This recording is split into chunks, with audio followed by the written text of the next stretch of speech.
ಅವರೇ, ನೀವು ಶುರುವಲ್ಲೇ ಹೇಳ್ತಿದ್ರೆ, ನಿಮ್ಗೆನೆ ಪ್ರಶ್ನೆ ಶುರುವಲ್ಲೇ ಹೇಳ್ತಿದ್ರಿ, ಅಸಹಾಯಕ ಮಹಿಳೆಯರಿಗೆ ಅಂದ್ರೆ ಯಾರಿಗೆ ಲೀಗಲ್ ಸಪೋರ್ಟ್ ನ ಅವಶ್ಯಕತೆ ಇರುತ್ತೆ ಆ ದೃಷ್ಟಿಯಲ್ಲಿ ಅವರು ಅಸಹಾಯಕರಾಗಿರ್ತಾರೆ, ಅಂತವರಿಗೆ ಸಪೋರ್ಟ್ ಕೊಡೋದು ಕೂಡ ಮಹಿಳಾ ಆಯೋಗದ ಕರ್ತವ್ಯ ಅಂತ ಹೇಳಿ. ಇದೇ ವೇದಿಕೆಯಲ್ಲಿ ನಿಂತ್ಕೊಂಡು ನಮಗೆ ಚಿನ್ನಯ್ಯನ ಪರವಾಗಿ ವಕಾಲತ್ತನ್ನ ವಹಿಸ್ಲಿಕ್ಕೆ ವಕೀಲರು ಸಿಗ್ತಾ ಇಲ್ಲ, ಯಾರಾದ್ರೂ ನಮಗೆ ಸಹಾಯ ಮಾಡಿ ಅಂತ ಹೇಳಿ ರತ್ನ ಹಾಗೆ ಮಲ್ಲಿಕಾ ಇಬ್ರು ಕೂಡ ಬೇಡ್ಕೊಂಡ್ರು. ಮಹಿಳಾ ಆಯೋಗ ಇದನ್ನ ಅಡ್ರೆಸ್ ಮಾಡಬೇಕಾಗಿರೋದು ಅವರ ರೆಸ್ಪಾನ್ಸಿಬಿಲಿಟಿ, ಹೌದು ಅಲ್ವೋ? ಡೆಫಿನೆಟ್ ಆಗಿ ಕಾನೂನಿನ ಕಣ್ಣಿನಲ್ಲಿ you are innocent until proven guilty. ಹಾಗಂತ ನಾವು ಯಾರ್ದು ಇನ್ನೋಸೆನ್ಸ್ ಗಿಲ್ಟ್ ಅನ್ನ ನಾವು ಪ್ರೂವ್ ಮಾಡಕ್ಕೆ ಕೂತಿಲ್ಲ ಇಲ್ಲಿ. ಆದ್ರೆ ಯಾವ ಚಿನ್ನಯ್ಯ ಅವರು ನನಗೆ ಗೊತ್ತಿದೆ, ನಾನು ಏನ್ ಅಪವಾದ ಮಾಡ್ತಾ ಇದ್ದೀನಿ ನನಗೆ ಗೊತ್ತಿದೆ, ಅದ್ರದ್ದು ತಪ್ಪಾದ್ರೆ ನನಗೆ ಅದ್ರದ್ದು ಏನೇನು ರಾಮಿಫಿಕೇಶನ್ಸ್ ಇರುತ್ತೆ ಅಂತ ಗೊತ್ತಿದೆ ಅಂತ ಹೇಳಿರುವಂತಹ ಚಿನ್ನಯ್ಯ ಅವ್ರನ್ನ ಅವರು ಹಾಗೇ ಹೇಳಕ್ ಸಾಧ್ಯ ಇಲ್ವಲ್ಲ? ಅವ್ರು ಯಾವ್ದಾದ್ರು ದೊಡ್ಡ ಕುಟುಂಬದಿಂದ ಬರ್ತಾರ, ಅವ್ರು ಯಾವ್ದಾದ್ರು ದುಡ್ಡು ಅವ್ರ ಹಿಂದೆ ಏನಿದೆ, ಇದನ್ನೆಲ್ಲಾನು ಇನ್ವೆಸ್ಟಿಗೇಟ್ ಮಾಡಬೇಕಾಗಿರುವಂತದ್ದು ಸರ್ಕಾರದ ಜವಾಬ್ದಾರಿ ಇವತ್ತು. ಯಾಕೆಂದ್ರೆ ಇಲ್ಲಿ ನಡೆದಿರುವಂತದ್ದು ಚಿಕ್ಕ ಒಂದು ಕಾನ್ಸ್ಪಿರಸಿ ಅಲ್ಲ, ಬಹಳ ದೊಡ್ಡದು. ಎಷ್ಟು ದುಡ್ಡು ಎಲ್ಲಿಂದ ಯಾರು ಹೇಗ್ ಬಂತು ಇದನ್ನ ನಾವು ಇನ್ವೆಸ್ಟಿಗೇಟ್ ಮಾಡ್ಲಿಲ್ಲ ಅಂದ್ರೆ ಕರ್ನಾಟಕದಲ್ಲಿ ಇನ್ನೊಂದು ಬಾರಿ ಈ ತರ ಆಗ್ಬೋದೇನೋ ಅಂತ ನಮ್ಗನ್ಸತ್ತೆ. ಹಾಗಾಗಿ ಚಿನ್ನಯ್ಯನ ಅವರ ಹೆಂಡತಿ ಮತ್ತು ಸಹೋದರಿ ಅವರ ಕಣ್ಣೀರು ಅದನ್ನು ನಾವು ಒಪ್ಕೊಳ್ಬೇಕು.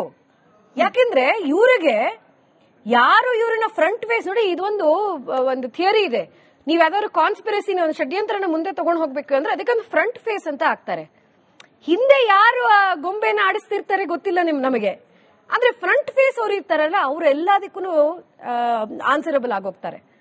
ನೀವು ಒಬ್ರು ದುಡ್ಡಿಲ್ದೇ ಇರೋರು ಬಹಳ ಕಷ್ಟವಾದಂತಹ ಪರಿಸ್ಥಿತಿಯಲ್ಲಿ ಬಂದು ದುಡ್ಡು ಒಂದಿಷ್ಟು ಕೊಟ್ಟು ನೀವು ಇದು ಫ್ರಂಟ್ ಫೇಸ್ ಆಗಿ ಅಂತ ಹೇಳ್ತಿರಲ್ಲ, ಆ ಷಡ್ಯಂತ್ರ ಬಹಳ ಮುಖ್ಯವಾದಂತದ್ದು.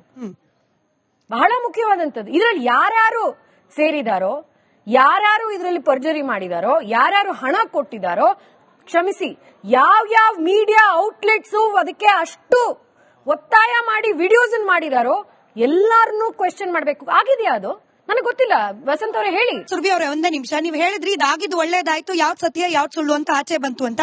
ಬಟ್ ನಿಮ್ ಪಕ್ಕದಲ್ಲಿರೋರಿಗೆ ಇನ್ನೂ ಅಪನಂಬಿಕೆ ಇದೆ, ಆ ವಿಡಿಯೋಗಳಲ್ಲಿ ಇರೋದೇ ಸತ್ಯ ಅನ್ನೋದಿದೆ. ಎಲ್ಲಿ ಒಳ್ಳೇದಾಯ್ತು? ಈ ಪ್ರಾಪಗಾಂಡ ಅನ್ನೋದು ನಿಲ್ತಾ ವಸಂತ್ ಗಿಳಿಯಾರವ್ರೆ? ಬೇರೆ ಬೇರೆ ಕಲರ್ ಕಾಗೆಗಳನ್ನು ಆರಿಸೋದು ನಿಲ್ಸಿಲ್ಲ ಅವರು. ಸಮೀರ ಹೋದ, ಇನ್ನೊಬ್ಬ ಬಂದ, ಆ ರೀತಿ ಆಗಿದೆ. ಈಗ ನನ್ನ ತಂದೆ ಕೂಡ ಉಡುಪಿಯವರು, ನಮ್ಮ ಕುಟುಂಬ ಕೂಡ ಉಡುಪಿ ಸೈಡ್ ಅವರು.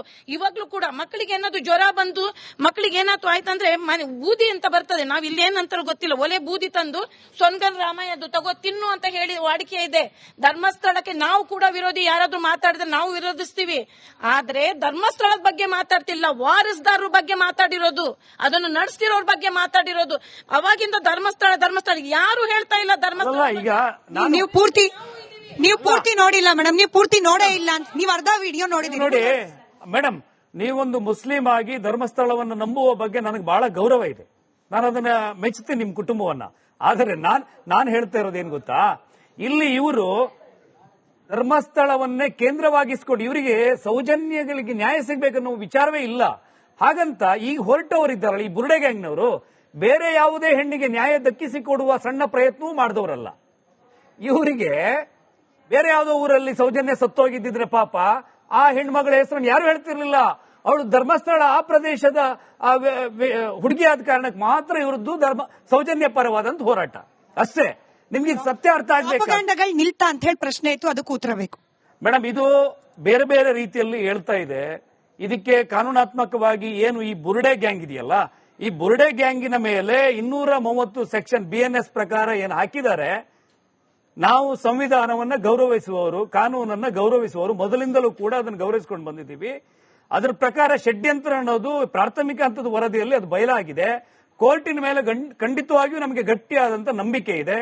ಇವ್ರಿಗೆ ಶಿಕ್ಷೆ ಆಗಿ ಜೀವಾವಧಿ ಶಿಕ್ಷೆ ಆಗತ್ತಲ್ವಾ, ಅವಾಗ ಇದೆಲ್ಲ ನಿಲ್ಬಹುದು, ಒಂದ್ ಹಂತಕ್ಕೆ ನಿಲ್ಬಹುದು. ಶಿಕ್ಷೆ ಆಗಲಿ ಅಂತ ಹೇಳಿ ನೀವು ನಂಬುವ ಧರ್ಮಸ್ಥಳದ ಮಂಜುನಾಥ ಸ್ವಾಮಿಯಲ್ಲಿ ನಾನು ಪ್ರಾರ್ಥನೆ ಮಾಡ್ಕೋತೀನಿ.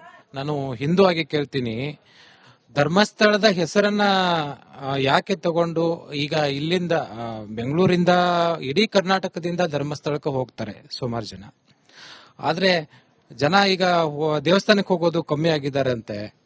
ಇದೆಲ್ಲ ಯಾವಾಗ ನಿಲ್ತದೆ? ಇದಕ್ಕೆ ದೇವಸ್ಥಾನದ ಮೇಲೆ ಯಾವುದು ಆರೋಪಗಳು ಬರಬಾರ್ದು ಮತ್ತು ಸೌಜನ್ಯ ಅವರು ಪ್ರಕರಣದಲ್ಲಿ ಅವರಿಗೆ ನ್ಯಾಯ ಸಿಗಬೇಕು.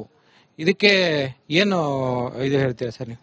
ಸರ್, ಈಗ ಒಂದು ಕ್ರೈಮ್ ಅಲ್ಲಿ ನಿಮ್ಗೆ 100 ಪ್ರಕರಣಗಳಲ್ಲಿ 7 ಪ್ರಕರಣದಲ್ಲಿ ಮಾತ್ರ ಶಿಕ್ಷೆ ಆಗುವಂತದ್ದಿದೆ ಕ್ರೈಮ್ ರೇಟ್ ಅಲ್ಲಿ. ಕನ್ವಿಕ್ಟ್ ಆಗೋದಿದೆಯಲ್ಲ, ಇದರಲ್ಲಿ ಪುನಃ ಅದನ್ನೇ ನಾವು ಅದೇ ರೀಲ್ ಹಾಕ್ತಾ ಇದ್ರೆ ಹಾಗಲ್ಲ. ಏನಾಗುತ್ತೆ, ಈ ಪ್ರಕರಣದಲ್ಲಿ ನಿಜವಾದ ಅಪರಾಧಿಗೆ ಶಿಕ್ಷೆ ಆಗ್ಲಿಕ್ಕೆ ಇವರೇ ಬಿಡ್ಲಿಲ್ಲ. ಈ ಬುರುಡೆ ಗ್ಯಾಂಗ್ ಪಾರ್ಟ್ ಬಿ, ಇದು ಪಾರ್ಟ್ ಎ ಇತ್ತು ಮೊದಲು. ಬುರುಡೆ ಗ್ಯಾಂಗ್ ಅವ್ರ ಪಾಪ ಇಡೀ ಕುಟುಂಬವನ್ನ ಬೇರೆ ರೀತಿಯೆಲ್ಲ ದಿಕ್ತಪ್ಪಿಸಿ ಮೋಸ ಮಾಡಿದಾರೆ ಅಂತ ನಾವು ಹೇಳ್ತಿರುವಂತದ್ದು. ಅದನ್ನ ಮತ್ತೆ ಪುನಃ ಎಕ್ಸ್ಪ್ಲೈನ್ ಮಾಡೋದ್ರಲ್ಲಿ ಏನಿಲ್ಲ. ಧರ್ಮಸ್ಥಳವನ್ನ 800 ವರ್ಷದಿಂದ ಇತ್ತು.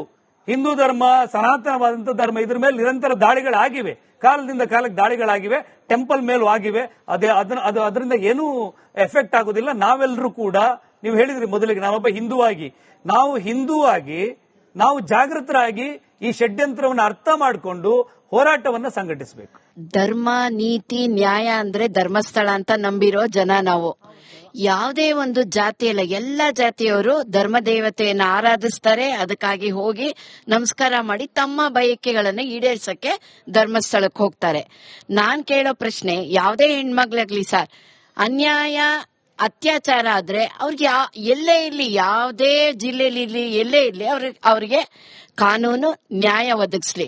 ಆದ್ರೆ ನನ್ ಮನ್ಸಲ್ಲಿ ಏನು ಹೇಳ್ತಾ ಇದೆ ಅಂದ್ರೆ, ಯಾಕೆ ಇವರು ಹಿಂದೂ ದೇವಾಲಯನ್ನೇ ಟಾರ್ಗೆಟ್ ಮಾಡ್ತಾ ಇದ್ದಾರೆ?